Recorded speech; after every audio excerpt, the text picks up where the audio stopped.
My folks forced me to sleep in the attic while my sister got the master bedroom, saying I was hard to handle.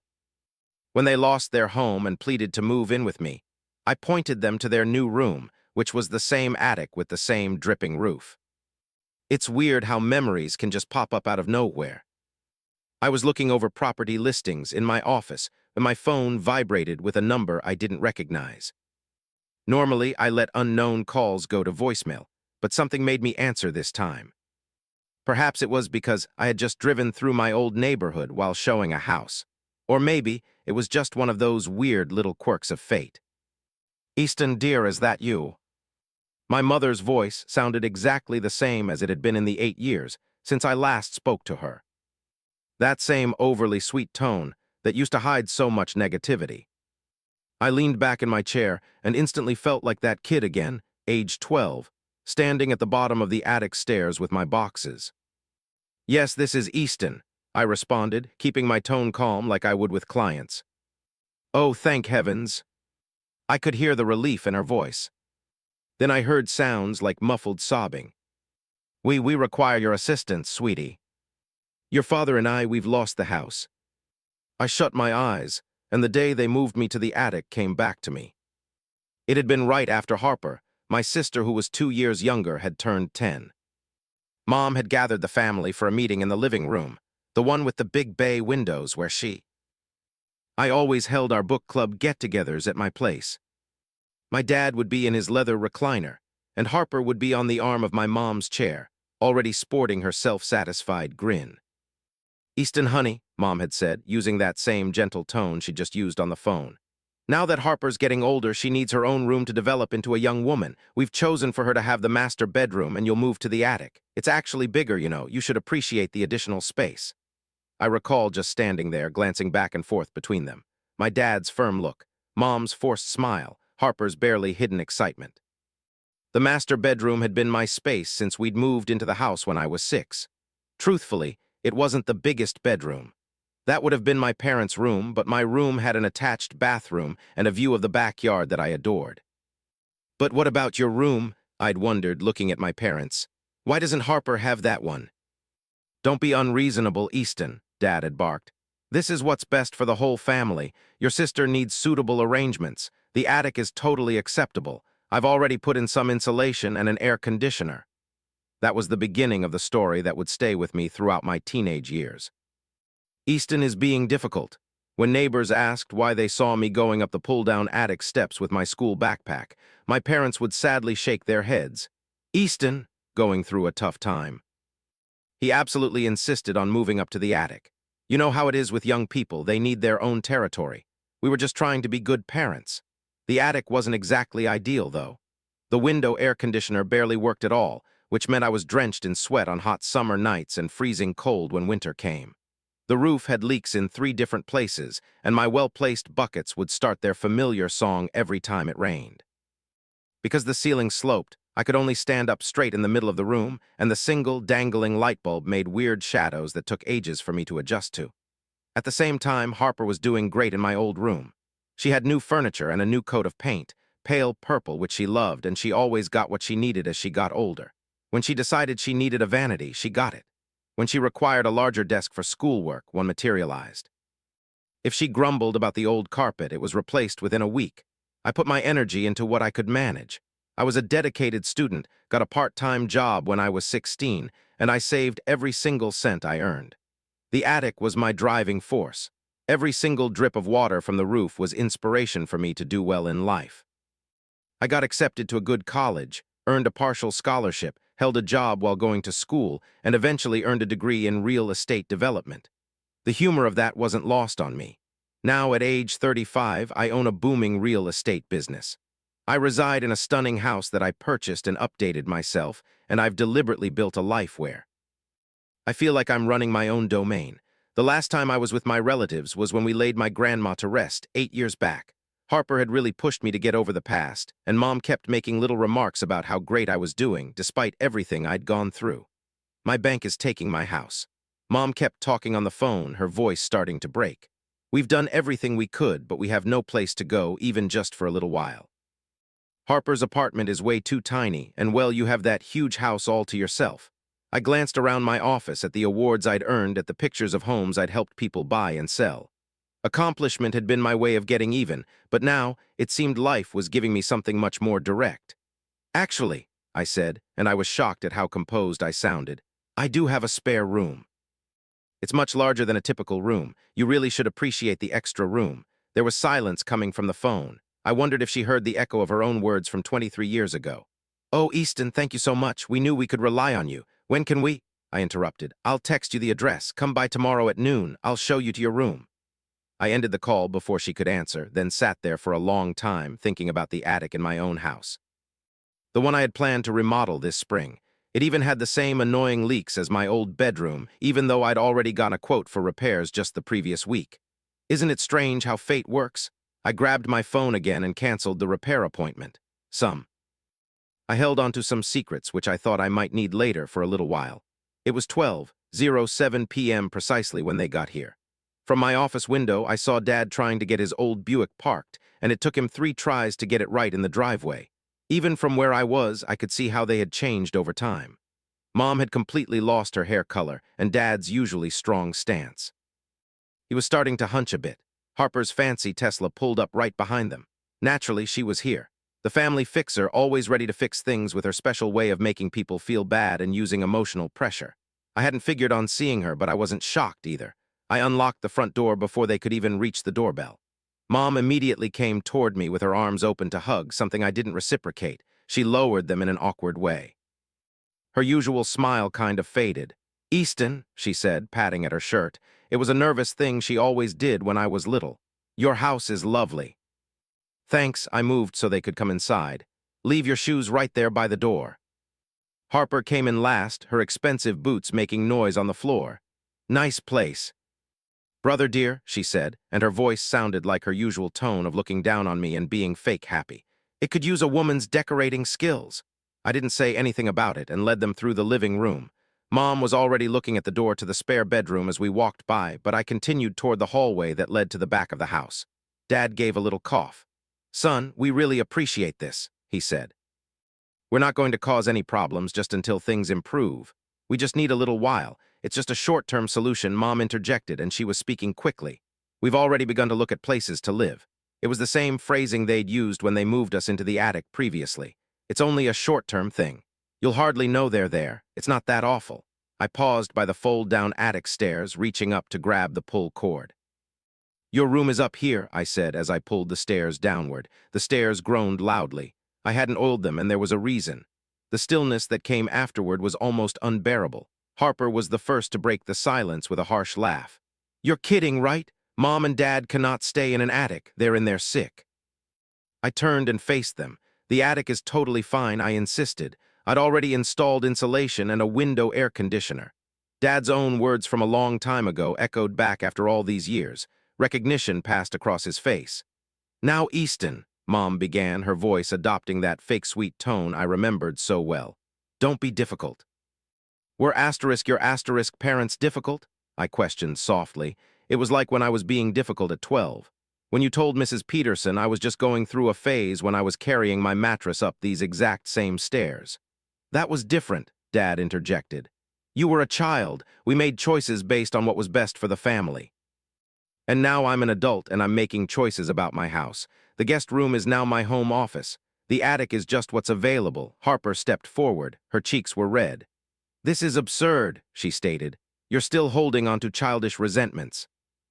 "They lost their house, Easton. They need help." I wasn't motivated by some desire for payback, no.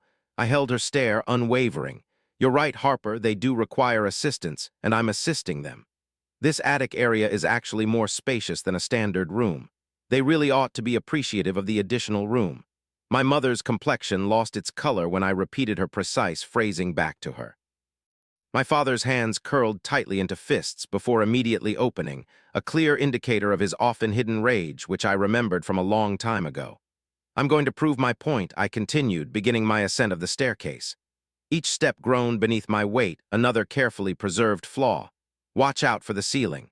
You'll quickly become acquainted with the lower areas." This attic really looked a lot like my old room.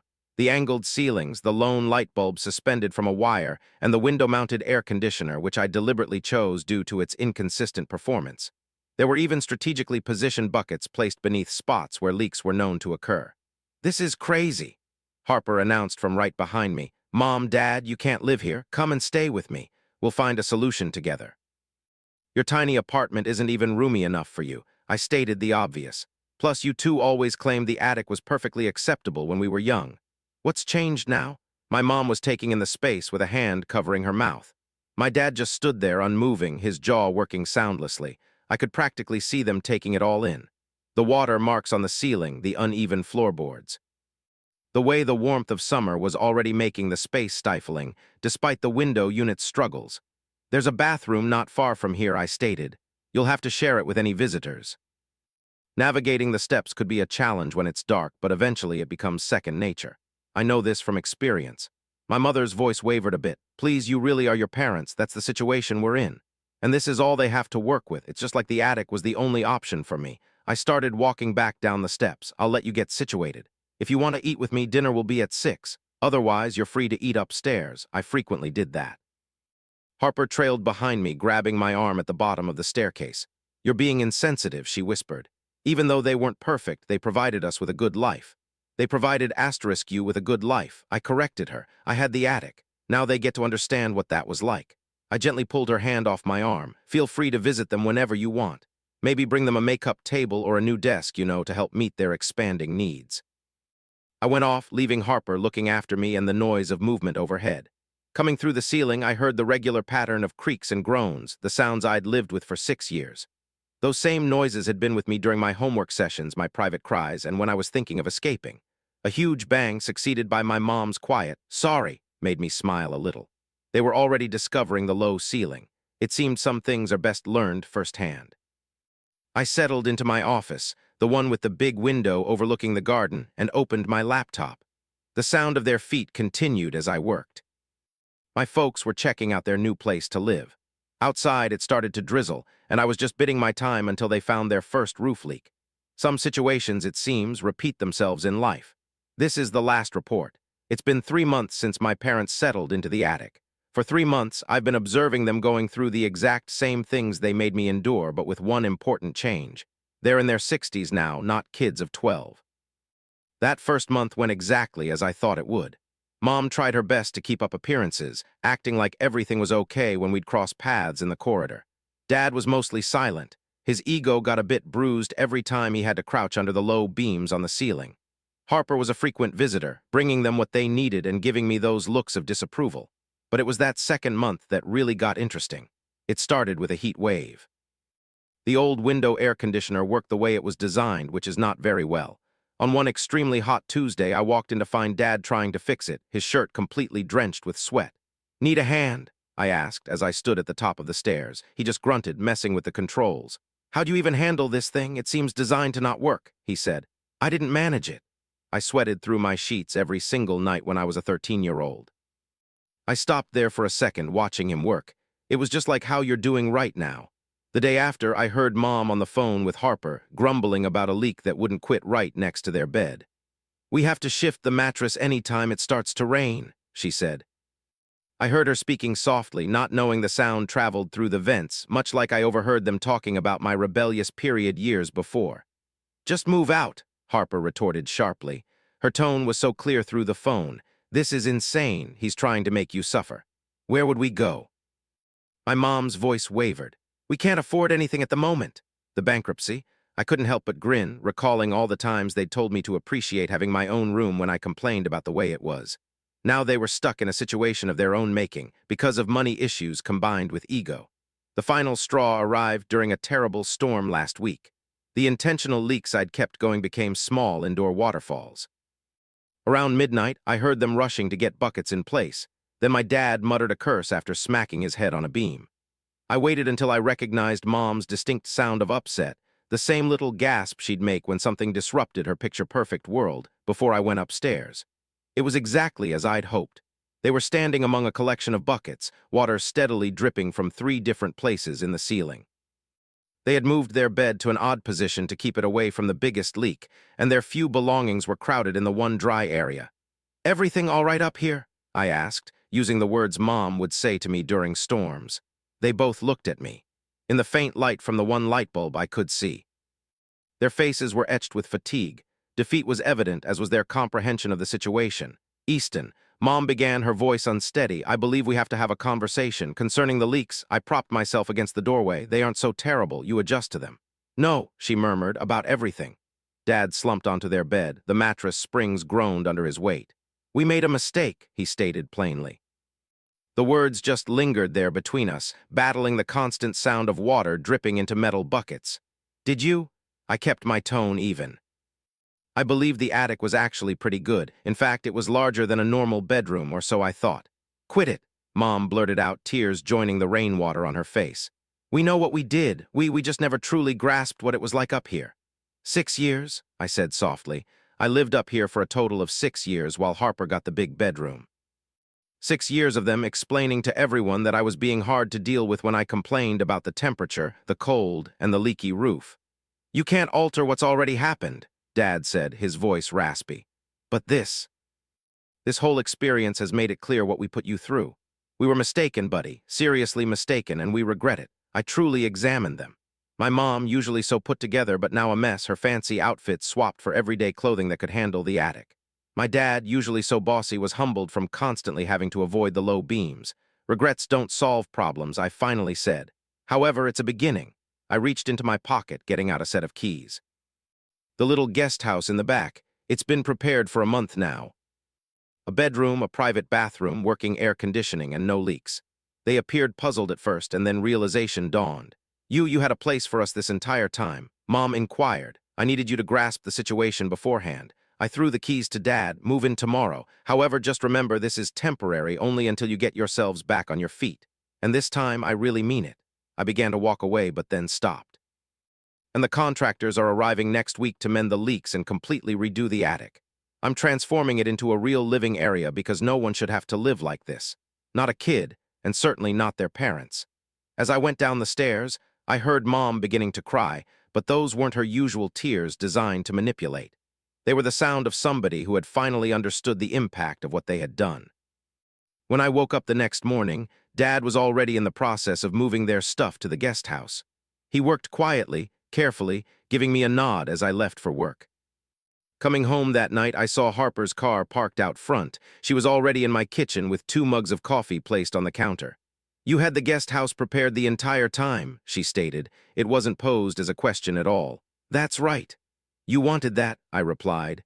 "You wanted them to know what had happened to you." "Exactly." She paused, stirring her coffee thoughtfully. "I never really grasped it before, how awful things were up there. I was so young, too, enjoying my own comfortable room, not considering the implications for you. And now I get why you did this. It wasn't just about getting even. It was teaching a lesson." I gave a nod, taking a sip of my coffee. Through the kitchen window, I observed my parents getting comfortable in the guest house, their forms shifting behind the curtains. They seemed diminished somehow. But not defeated, simply aware.